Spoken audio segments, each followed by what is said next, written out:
اليوم ميمتي باش تعطيكم الوصفة الكاملة للرز الجربي.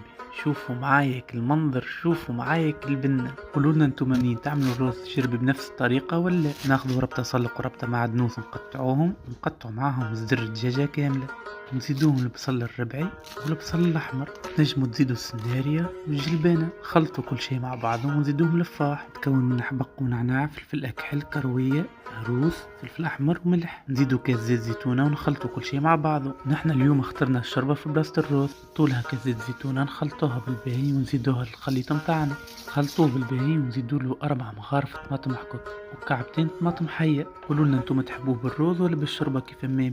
زيدوه ورق رند نحطوه في الكسكس متاعنا باش يفور. اهم حاجه ديما حركوا بالباهي. نزيدوه الحمص على الخاطر هاني نحبه برشا بالحمص.